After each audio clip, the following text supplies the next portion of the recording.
Okay, so what would you like me I mean, there's a lot of different ways I could address this because I think you've seen the PR. You made a video about it, Yeah, of course, right? So, I I guess guess the best way to yeah, just I was gonna say the best way to ask me a start is question. just explain what the portal is, why you needed a portal in the first place, what the problem is trying to solve is. Okay, so when we were designing Liphelium at Vera, so Liphelium is what the essentially the UI platform library that we developed.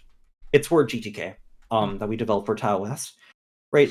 And we have lanes doing that design. So lanes, if you don't know, they're like a prominent like they used to make like a lot of indie like live awata apps, and they're actually like a part of the Gnome Foundation, right? So Ah, they okay. did like design for Gnome, but now they mostly do design for Fura stuff. So that's cool. But they when they were designing that, right, they had an idea. It's like, okay, what if we did something like Material U, right, in our design library? So we did okay, let's try this. So what we did is we would have, allow the user to essentially set like an accent color, and then we have like our own implement. It's not exactly Material U, but it's our essentially we took the code from Material U, we ported it to Vala, and then we did a lot of modification and tweaking to get it to work better because there's quite a bit of issues in like the open source versions of Material U. And we just use the user's accent color there, and we're like, it'd be neat because we want to people to use Liphelium apps outside of just Tau, the Tau ecosystem, right? What if this, sort of Material US thing, where just the internal name is called Ensor, could work on, other desktops, right? GNOME, KDE, etc. So you're like, is there a standard for this? Oh, no, there isn't. This should be easy.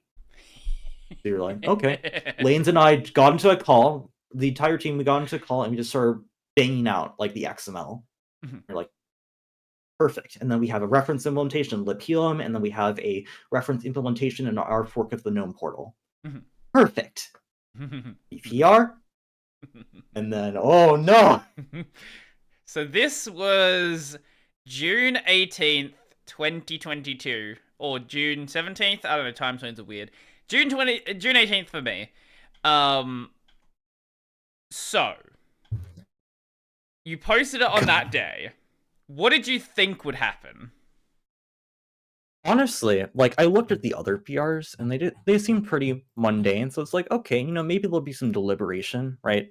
Probably some discussion. Might take a bit because, designed by committee is usually that way. Yeah, yeah. So, we were just chilling. We were just like, okay, let's wait. Right? I don't think we expected it to go okay. Right? In reality though, Yeah, in reality the though. 1 year the 1 year bike shed. And honestly, I should have known in advance because it's usually in any type of like project, right? It's usually the minor things that get the most bike shedding because it's minor. So I there's a lot I could say about it. I'll just say, um, I don't even Well, know what. I guess the best place to start is one of the early concerns that was had here about getting in contact with the various desktops. What Okay, was done from your side? so as okay, so a member of our team, I want to say, I think it was either Lanes or Jade, actually did reach out to some desktops. I want to say KDE and some other. I don't know if we reached. I don't think we might. I don't think GNOME saw as soon when we reached out to them, right? So that's a thing. But I'm just gonna sort of not really devil's advocate, but I'm just gonna sort of say something here, and it could be a bit controversial. I don't think it's our job to go to every desktop and reach out to them individually, right? Um, before we make any like an issue or a PR on the public project. And the reason why I'm saying that is because if you look at any other like I get what they're trying to say, right? But then you sort of have to consider like which desktops are important enough where we should reach out to them, right? How are we going to keep the message and all the communication between them, sort of in a standardized way where we aren't missing details or we aren't omitting details by accident, right? Like in sort of an open, like in an open development module, like model, your conversation, like the conversation around development, needs to be open as well. And going just like a bunch of different desktops and matrix channels and like asking them, hey, we have this thing, repeating the same thing again and again, right? In these private, I don't want to say they're private, but they're not exactly public either, because You're sort of acting as the bridge between these different groups rather than using the existing public location. Like the existing centralized location. Exactly. So it's a lot more inefficient, and it just brings up a lot of questions, especially as said, like which ones should we contact and such, right? And sort of that information asymmetry that can happen. So in our opinion, right, we don't believe that it's an effective model to go and, contact all of you separately. And there's another reason as well, right? And especially when it comes to like these when it comes to private or communications and such, right? Is that it's in a way, it's also designed, like reaching out in this public space is also designed to protect ourselves. Because in this, like, it's easy with these private communications for misrepresentations that happen, right? And having it in the centralized public record allows us to, essentially absolve ourselves if we get, if some drama happens. And drama did happen, especially behind the scenes, right? So in general, like, I think if you are going to say that this is an open development, if you're going to say that open development is the goal, right? Community-led and open development is the goal, then it should be on a place that's open, right? Right. I mean, that's just my opinion. I do agree that the actual discussion about the merits of the system for sure should be in the open discussion, without a doubt. I don't think there's anything wrong with informing the projects that this is something being worked on. That, I think, like, just be like, hey, this is the thing that we're doing. If you want to get involved, here's where to get involved. I mean, and that's what we did. Okay. Right? But we weren't going to have the discussions in those individual rooms as far as like some of the criticism went, right? Where they're like, you should probably have talked to GNOME Design about this. And I'm like, no. Yeah, it sounded more like they wanted you to do it like upstream in their projects before coming. I guess it'd be down.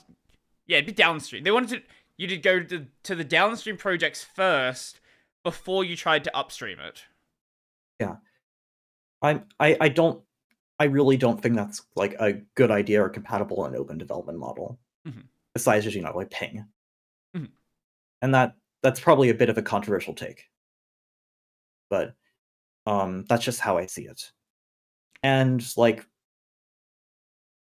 the only like desktop, and I really hate to single out people here because I'm not trying to put a target on my back, but the only desktop that really had an issue with this so far is GNOME. There were some concerns from the elementary side, but they weren't hard concerns. It was like, hey, we'd prefer to do named colors because this makes more sense for our model. But for the sake of getting somewhere, we're willing to like work with what the rest of the people want. Yeah, no, I should have specified. I was talking about when it came to reaching out to them individually. Oh, that. Those were like the parties that had the concern. That was essentially just GNOME. Yeah, okay. That's fair. Yeah. So I think initially be like, hey, I get it as like an initial thing, but once you're already here, like we don't need to have a discussion about the fact that we didn't talk to you. We're already talking to you right now. That's in the past. Let's talk about the actual thing. It doesn't. And because that was in the future, that was like way too long of the discussion as well. Just focusing on like, why didn't you talk to us? Yeah, it was a bit petty, I guess you could say. And I will say, in the future, besides a simple ping, which is what we did, right? As far as I know, we aren't going to have these discussions in private spaces or individualized spaces, and that's like. That aspect is probably not going to change if we do make a future contribution to XGG portals. And that's a hard stand we're taking just because of the reasons I mentioned before, as well as the point I made about the, being able to absolve yourself in case of like hostility. That's become more important to us as well. So favoring that sort of public forum is something we want to, we prefer.